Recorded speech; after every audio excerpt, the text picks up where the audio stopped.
familiar with the joke, patient goes to the doctor's office and says, "Doctor, it hurts when I do this." So the doctor replies, "Okay, well, don't do that." While this might not always be the right answer, there are many cases where people complain about self-inflicted pain. Now, keep that in the back of your mind. I want to turn your attention to one passage tonight.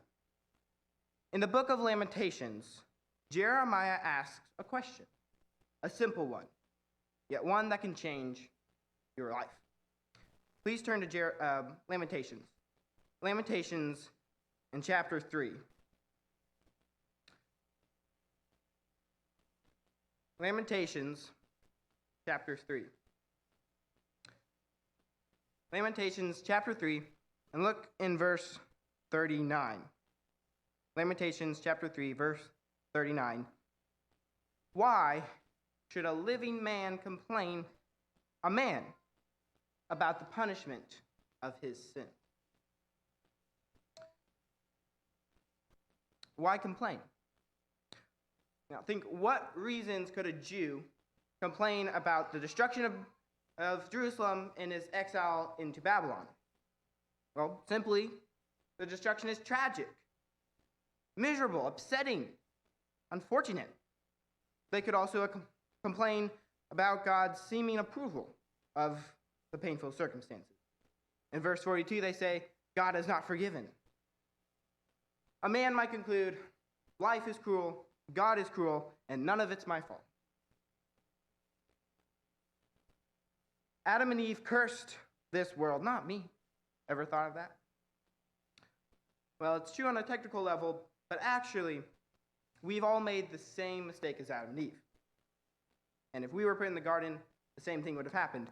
In fact, we've all cursed our small worlds. We've all rebelled and transgressed, as it says in verse 42. Do you view pain in your life as grounds for complaint against God?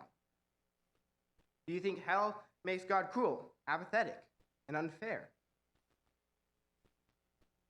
Imagine the picture of Judah at the time of Jeremiah. A foolish and idolatrous nation turning their back on God, and God refusing to protect them from a nation they wanted to be like.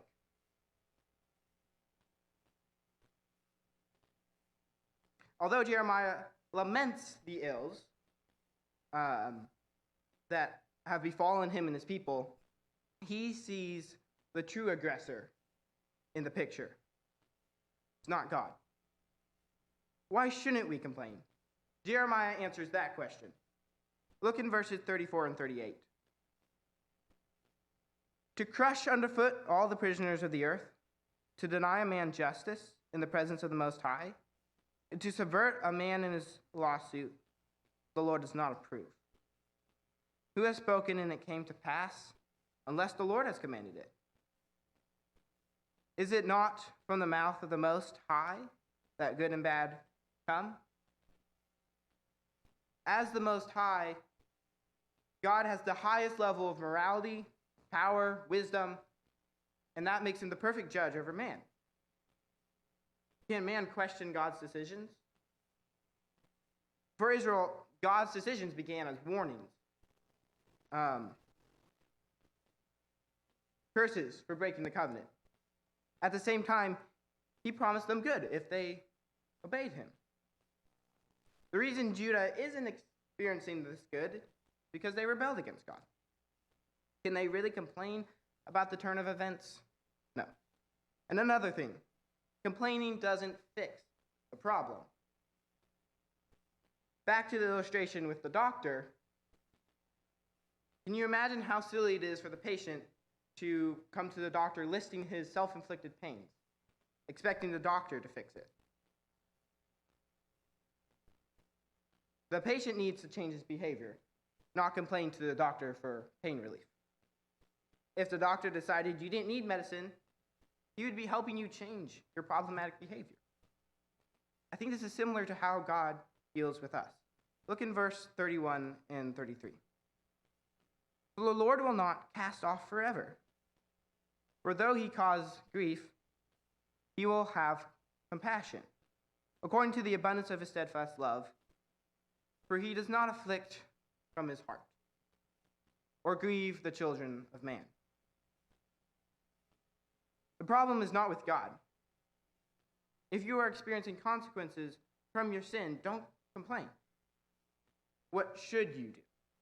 In verse 40 through 41, let us test and examine our ways and return to the Lord. Let us lift up our hearts and our hands to God in heaven. We have transgressed and rebelled, and you have not forgiven. Many in Jeremiah's day lifted up their complaints, but Jeremiah says, lift up your heart. Seek God. Change. Don't do that. Obey God. Consequences should make us wake up, make us recognize our sin.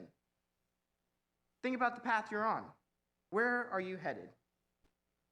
Have you considered God's standard of justice, or are you folding your arms over the threat of wrath? God longed to forgive the people of Israel, but they refused to turn to God, and so they had to face judgment. Think about a judge and forgiveness. By nature, they don't go together. A judge's job is to execute justice, to make wrongdoers pay for their actions. The last generation of Judah paid for its sins. God did not have mercy. But you can have a different story. God sent Jesus to experience our punishment. And get this, he didn't complain about it. It was for the joy set before him that he endured the cross. And because of that, the just judge, God Most High, can now have mercy on us. Even if you are experiencing pain that you didn't cause, that should still lead you to seek the one who will reverse it. Jeremiah says in verse 38, Is it not from the mouth of the Most High that good and bad come? Instead of complaining about consequences, recognize mankind's failings and follow Jesus, the man who never failed. God longs to forgive you and bless you with good. Brother or sister, if you have been suffering because of your poor choices, the solution is to lift your heart and hands to God. Return to your Father. Seek him with all your heart. If you need prayers or you need to be baptized into Jesus, please come forward as we stand to sing.